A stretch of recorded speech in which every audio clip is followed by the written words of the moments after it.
ကဲအားလုံးမင်္ဂလာပါပွဲဆောင်ရဲ့ပွဲပြီး30အစီအစဉ်တွေကနေပြီးတော့ပြန်လည်ကြိုဆိုလိုက်ပါတယ်ခုဗီဒီယိုမှာတော့ကျွန်တော်ညီကို3ယောက်ကမင်းညာက Champions League Round 3 League Phase ပွဲစဉ်တစ်ပွဲဖြစ်ကန်သွားတဲ့ Arsenal အသင်းနဲ့ Atletico Madrid တို့ရဲ့ပွဲပြီး30ချက်အစီအစဉ်ကိုပြုလုပ်တင်ဆက်ပေးတော့မှာလည်းဖြစ်ပါတယ်ဗျဒီပွဲကိုတော့ Arsenal အသင်းအနေနဲ့၄ဂိုးဆိုတဲ့ရလဒ်ကိုသွင်းယူခဲ့ပြီးတော့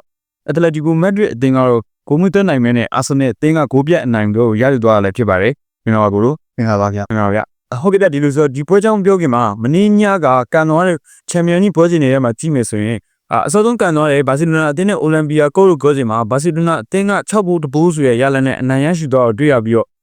့ဂိုးတွေအများပြားပေါ်ခဲ့တဲ့နောက်တစ်ပွဲအနေနဲ့ဆိုရင် Bayern Leverkusen အသင်းနဲ့ Paris Saint-Germain တို့ရဲ့ပွဲစဉ်မှာ Bayern Leverkusen အသင်းက2ဂိုး Paris Saint-Germain အသင်းက9ဂိုးဆိုရရလနဲ့ဒါ PSG အသင်းတို့အနိုင်ရတော့လည်းတွေ့ရပါတယ်နောက်ထပ်တစ်ပွဲကိုထပ်ကြည့်မယ်ဆိုရင်တော့ဒါ Zomo အသင်းနဲ့ကိုဘေဟေဂင်တို့ပွဲမှာကိုဘေဟေဂင်အသင်းက2ဂိုးဒေါ်မွန်အသင်းက4ဂိုးသွင်းပြီးတော့ဒေါ်မွန်အသင်းကဒါရမှတ်3မှတ်ကိုစုဆောင်းသွားနိုင်တာထပ်တွေ့ရပါတယ်နောက်ထပ်ပရီးမီးယားလိအသင်းတစ်သင်းရဲ့ပွဲစဉ်ကိုကြည့်မယ်ဆိုရင်တော့ Newcastle အသင်းအနေနဲ့3ဂိုးသွင်းပြီးတော့ Benfica အသင်းကတော့ဂိုးမသွင်းနိုင်ဘဲနဲ့ဒါ Newcastle ကို3-0ဆိုတဲ့ရလနဲ့နိုင်ရရှိသွားခဲ့တာလည်းဖြစ်ပါတယ်နောက်ထပ်တစ်ပွဲကိုကြည့်မယ်ဆိုရင်ဒါ PSV အသင်းနဲ့ Napoli တို့အသင်းမှာ Napoli အသင်းကအနိုင်ရမယ်လို့မျှော်လင့်ခဲ့ဆိုပေမဲ့လည်း PSV အသင်းကမထင်မှတ်ဘဲနဲ့ Napoli အသင်းကို6ဂိုး2ဂိုးဆိုတဲ့ရလနဲ့ Champions League Phase Round 3ရဲ့ပွဲစဉ်အနိုင်ရသွားတာလည်းတွေ့ရပါတယ်နောက်ထပ်အသင်းကြီးပွဲစဉ်မှာဆိုရင်အီတလီအသင်းကြီးအသင်းဖြစ်တဲ့ Inter Milan အသင်းက Union စိတ်အသင်းကို၄ဂိုးဂိုးမရှိဆိုရရလနဲ့အနိုင်ယူပြီးတော့ Champions League Phase Round 3အနိုင်ရတဲ့အသင်းတွေမှာ Inter Milan အသင်းလည်းပါဝင်လာခဲ့ပါတယ်နောက်ဆုံးတစ်ပွဲကိုကြည့်မယ်ဆိုရင်တော့ Premier League ထိပ်သီးကလပ်ဖြစ်တဲ့ Manchester City အသင်းက Villarreal အသင်းကိုအိမ်ခွင်းမှာတွားရောက်ရှင်ပြိုင်ခဲ့ပြီးတော့ဒါ C2 ဆိုရရလနဲ့ Manchester City ကိုအနိုင်ယူပြီးတော့ Champions League Phase Round 3ရဲ့ပွဲစဉ်ဖြစ်တဲ့ကန်နေပြီးရမှတ်3မှတ်ကိုအကောင်းဆုံးစုဆောင်းသွားနိုင်မှလည်းတွေ့ရပါတယ်ဗျ။ဆိုတော့ဒီနေ့ရဲ့ပွဲစဉ်တွေကြည့်မယ်ဆိုရင်တော့အသင်းကြီးရဲ့ပွဲစဉ်တွေတော်တော်များများဂိုးပေါ်ခဲ့ပြီးတော့အသင်းကြီးတွေတော်တော်များများလဲရမှတ်3မှတ်ကိုအကောင်းဆုံးစုဆောင်းသွားနိုင်တယ်တွေ့ရကြ။ဆိုတော့ဒီပွဲကြောင့်ပြောတော့ပွဲဆိုတော့ Arsenal အသင်းနဲ့ Atletico Madrid တို့ရဲ့ဒါပွဲပြီး30အစီအစဉ်တွေကိုကျွန်တော်ဆက်လိုက်ရအောင်ဗျ။ဟုတ်ကဲ့ဗျ။ဒီပွဲမှာတော့ Arsenal အသင်းက Atletico Madrid အသင်းကိုသူ့ရဲ့အိမ်ဝင် Emirates Stadium မှာလက်ခံရှေ့မှန်ကစားခဲ့ပြီးတော့နီးပြဒီဂိုစီမီယိုနီဦးဆောင်လာတဲ့ Atletico Madrid အသင်းက Arsenal အသင်းကိုအကောင်းဆုံးရှင်ပြိုင်နိုင်မယ်လို့မျှော်လင့်ခဲ့ရဆိုပေမဲ့လည်းနီးပြအဒီတာဦးဆောင်ထားတဲ့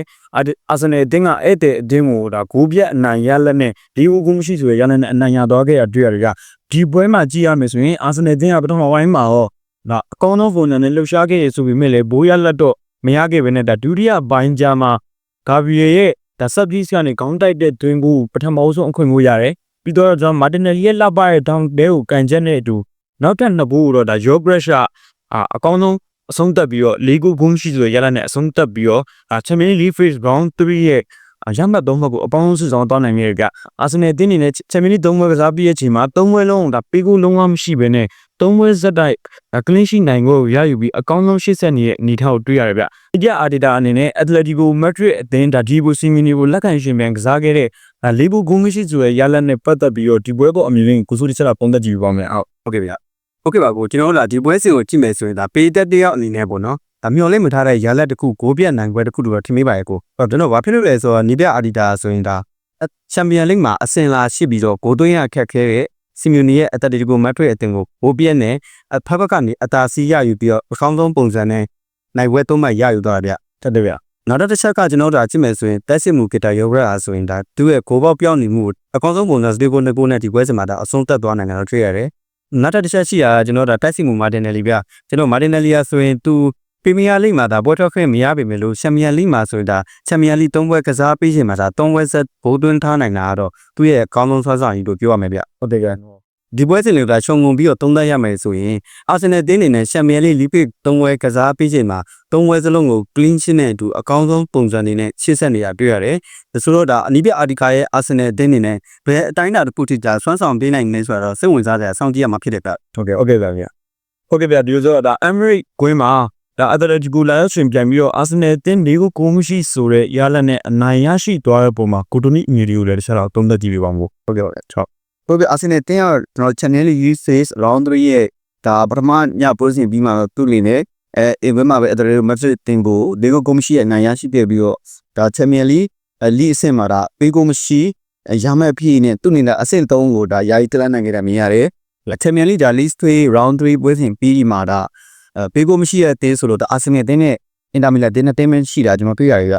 အဲ့တော့ဒီဘက်စမှာတော့အာဆင်နယ်တင်းနေနဲ့ဒါအိမ်မင်းမှာလက်ခံရှိမှန်ကစားခဲ့ရပြီးတော့ဒါအဖက်ဖက်ကနေတာစင်းကြရည်ပြီးတော့လိုအပ်နေတဲ့နိုင်တော့မှကိုအင်းစတီရီရဲ့ဂျိုက်တော်ခဲ့လို့ကျွန်တော်အနေနဲ့ထင်မိတယ်ကဟုတ်တယ်ရဒီဘက်စမှာတော့အာဆင်နယ်တင်းရဲ့နီးပြမီခေအာဒီတာအနေနဲ့ဒါတည့်ရဲ့ပုံမှန်ပေါ်ဟနေတာ line up position ဖြစ်တဲ့ 4-3-3 နဲ့ပဲဒါပေါ်ထက်လာကျွန်တော်တွေ့ရတယ်က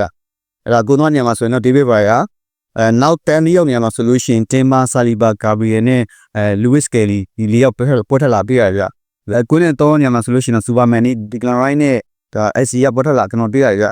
တိုက်စစ်တော့တဲမှာဆိုလို့ရှိရင်တော့ဆပ်က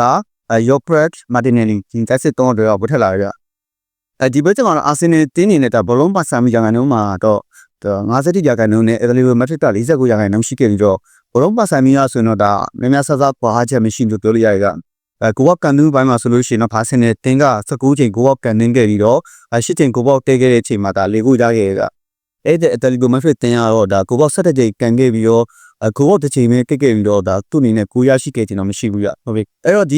ချန်ပီယံလိမှာတော့ဒါအာဆင်နယ်တင်းနေနဲ့နိဖေးပွဲစဉ်တွေတုံးမပြီးမှရတဲ့ရမှတ်ပြည့်နေပြီးဆောင်နိုင်ခဲ့တယ်ဒီအာဆင်နယ်တင်းနေတဲ့ဒါချန်ပီယံလိမှာတော့သူ့အနေနဲ့3မှတ်ကန်ပြီးတော့3မှတ်လုံးဂျာနောပြည့်နိုင်ပွဲနဲ့တူရှေ့ဆက်နေတယ်နောက်မှာပွဲစဉ်တွေမှာလည်းသူ့အနေနဲ့ကော်ဟိုမွန်လာမှာပဲဆက်လက်တည်ရှိမှဖြစ်ပြီးတော့ရှုံးဘက်ဆင့်ကိုတော့ဒါ AACC လေးတက်ရောက်သွားနိုင်မယ်လို့ကျွန်တော်အနေနဲ့ထင်မိတယ်ကဟုတ်တယ်ကိုဟုတ်တယ်ဒီဘုတ်ဒါကျွန်တော်အမြင်ရပြောမယ်ဆိုရင်အာဆင်နယ်အသင်းက3ပွဲကန်ထားပြီးရဲ့အချိန်မှာသူတို့တိုက်စစ်အနေနဲ့8ဂိုးထိတောင်သွင်းထားတဲ့အနေအထားမျိုးကိုတွေ့ရတယ်ဗျပြီးကိုဆိုတော့လုံးဝမရှိခဲ့ဘူးပေါ့နော်ဆိုတော့8ဂိုးထိသွင်းထားတဲ့အနေအထားမျိုးမှာတချန်ပီယံလိလိုမျိုးချန်ပီယံလိလိုမျိုးပွဲစဉ်တွေမှာဒီလောက်ထိကြိုးစားနိုင်မှုလောက်ထိဆွမ်းဆောင်နိုင်မှုဆိုတာတော်တော်လေးလွယ်လွယ်ကိစ္စတွေဖြစ်တယ်ကအင်္ဂလိပ်ကတသိန်းအနေနဲ့ဒီမှာတခြားအင်္ဂလိပ်ကအသိန်းတွေထပ်တော်တော်လေးခြေစမ်းအောင်ပြတ်တာပါရဲ့အနေအထားမျိုးလို့လည်းကျွန်မတို့နဲ့မြင်မိပါတယ်ပြီးတော့အက်တလက်တီကိုမက်ဒရစ်အသင်းကတော့အာဆင်နယ်အသင်းနဲ့ကန်ပြီးသွားတဲ့အချိန်မှာ9ဂိုးသွင်းပြီးတော့ပေးခု10ဂိုးဒီပေးခဲ့ရပြီးတော့သူဂိုးကွာချာချက်ကဒါ -1 ထိပြသွားတဲ့အနေအထားမျိုးတွေ့ရတယ်ဗျအက်တလက်တီကိုမက်ဒရစ်အသင်းကတော့ဒီပွဲစဉ်ရှုံးပွဲတောင်ရမှတ်3မှတ်သာစုတောင်းထားနိုင်နေပြီးတော့ဒါအဆင့်ရကြည့်မယ်ဆို10ထိရောက်သွားတဲ့အနေအထားမျိုးတွေ့ရတယ်ကိုဆိုတော့အာဆင်နယ်အသင်းနေကတော့ဒီပွဲမှာဒါအကောင်းဆုံးကစားတော်ပြီးတော့ဒါအက်တလက်တီကိုမက်ဒရစ်အသင်းတန်ပိုကျသွားတဲ့အချိန်မှာအခွင့်ကောင်းဝီတာအကောင်းဆုံးရှင်တိုင်ပြီးအကောင်းဆုံးသင်းကိုတွေးပြီးတော့ရမှတ်3မှတ်ကိုကောင်းကောင်းမွန်မွန်ပဲရယူကြရတယ်လို့ကျွန်တော်အနေနဲ့မြင်မိပါတယ်ဗျ။ဒီပွဲတင်ရဲ့အကောင်းဆုံးကစားသမားတွေကျွန်တော်အနေနဲ့ရွေးရမယ်ဆိုတော့ဒါအာဆင်နယ်တင်းဘက်ကဂိုးသွင်းသွားတဲ့ကစားသမား3ဆုံးကတော့ဒါမပါမဖြစ်ခဲ့ရမယ်ရှင်နေမျိုးရှိရတာယောဂက်ရဲ့ဂါဘရီယယ်ရဲ့မာတင်နယ်လီရဲ့ဒီ3ယောက်ကဒီနေ့ပွဲမှာတော်တော်လေးကောင်းတဲ့အနေအထားမျိုးမှာတွေ့ရတယ်ပြီးတော့ဒါအက်တလက်တီကိုမက်ဒရစ်အသင်းဘက်ကကြည့်မယ်ဆိုရင်ဒါဂိုးပေါက်2ချိန်လွဲခဲ့တဲ့ပထမဂိုးမှာအထိသွားတယ်နောက်တစ်ခေါက်ဂိုးမှာဒါဒေးဗစ်ဘာယာဘလွတ်ဂိုးဒါချော်ပြီးကန်လိုက်တဲ့တော့ဂျူလီယန်အဲဗရက်စ်ကိုလည်းကျွန်တော်ဒီပွဲရဲ့အာဆင်နယ်အသင်းနောက်တန်းတော်တော်လေးဒုက္ခပေးတဲ့အကောင်းဆုံးကစားသမားတစ်ယောက်အနေနဲ့တော့ကျွန်တော်ထည့်ပေးရမှာကိုကျွန်တော်လည်းမြင်မိရဗျအာဆင်နယ်အသင်းအနေနဲ့ဒီချန်ပီယံလိဒါချန်ပီယံဖြစ်ဖို့အတွက်ဖီလန်ချောင်းကိုမှာဒါပေါ်ရည်လေးတန်းနေရလေးကျွန်တော်မြင်ရတယ်ပေါ့ပြီးတော့အာဆင်နယ်အသ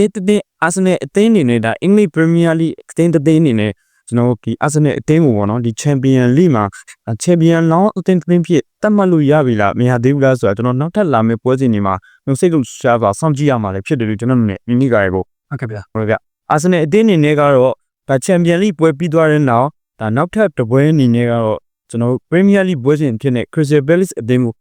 အော်တိုဝါလာ25ရက်နေ့စနေနေ့ည8:00နာရီခွဲအချိန်မှာ Emirates ကွင်းမှာလက်ခံရှင်းကန်ကစားပွဲမှာလည်းဖြစ်ပါတယ်အက်တလက်တီကိုမက်ဒရစ်အသင်းကတော့ချန်ပီယံလိပွဲစဉ်ပြီးသွားတဲ့နောက်မှာ Real Betis အသင်းရဲ့အိမ်ကွင်းမှာလာလီဂါပွဲစဉ်ဖြစ်တဲ့လာမယ့်တနင်္လာနေ့မနက်အစောပိုင်း12နာရီပွဲမှာဘာရောက်ရှင်မယ်မှာလည်းဖြစ်တယ်ဗျဆိုတော့ချန်ပီယံလိပွဲစဉ်အာဆင်နယ်နဲ့အက်တလက်တီကိုမက်ဒရစ်တို့ရဲ့ပွဲကြောင်းပြောသွားပြီးတဲ့အချိန်မှာဒါဒီနေ့ညမှာလည်းဆက်လက်ပြီးကန်သွားမယ့်အသင်းတွေလည်းရှိရဗျ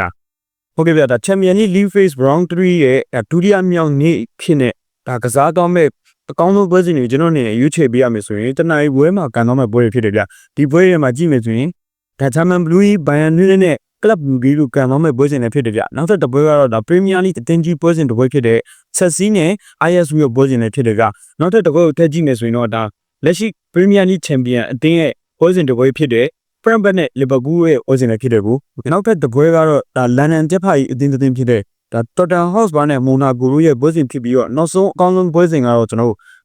ဒါ Real Madrid နဲ့ Juventus တို့ရဲ့ပွဲစဉ်ပဲဖြစ်တယ်ဗျဒီပွဲကတော့ဒီ Real Madrid ရဲ့အိမ်ဝင်းဘာနီပြိုးမှာဒါ Juventus အသင်းအနေနဲ့လာရောက်ရှင်ပြိုင်ကစားမှာဖြစ်ပြီးတော့ဒီပွဲကတော့ Champions League Phase Round 3ရဲ့ဒါဒုတိယမြောက်နေ့ရဲ့အကောင်းဆုံးပွဲတစ်ပွဲဖြစ်နေပြီလို့ကျွန်တော်အနေနဲ့မြင်မိပါတယ်ဗျတော်ကဲတော့ကျွန်တော်ညီကိုတော့တင်ဆက်ပေးနေတဲ့ အာဆင်နယ်နဲ့အက်တလက်တီကိုမက်ဒရစ်တို့ရဲ့ဒါပွဲပြီးသုံးသက်ချက်အပေါင်းဝင်ဗနီးညာကန်ခဲ့တဲ့ပွဲရဲ့ result တွေအကြောင်းရယ်ဒီနေ့ညမှာဆက်လက်ကန်မဲ့ပွဲတွေရဲ့အကြောင်းနဲ့ပတ်သက်တဲ့ဒီဗီဒီယိုလေးကိုဒီမှာပဲရလိုက်အောင်ဗျာဟုတ်ကဲ့ဗျာဟုတ်ကဲ့ဗျာဗီဒီယိုလေးကိုဆုံးဖြတ်ကြည့်ပြီးတော့ဇီးမြိုက်ဒီမှာရဲ့ပွဲဆောင်ရဲ့ Facebook နဲ့ YouTube channel မှာနောက်ဆုံးရဘောလုံးသတင်းတွေပြီးဘောလုံးနဲ့ပတ်သက်တဲ့သုံးသက်ချက်တွေကိုတွားရနားထောင်လာပြီး subscribe လေးလုပ်ပေးပါလို့ပြောနေကျွန်တော်ညီကို3ယောက်ရဲ့ပွဲချက်သုံးသက်ချက်ပွဲပြီးသုံးသက်ချက်အစီအစဉ်နဲ့နောက်ထပ်ဗီဒီယိုမှာပြန်နေဆုံပေးကြအောင်ဗျာဇီးမြိုက်တင်ပါတယ်ကိုဒီလေးတမိုင်းကြည့်ပါ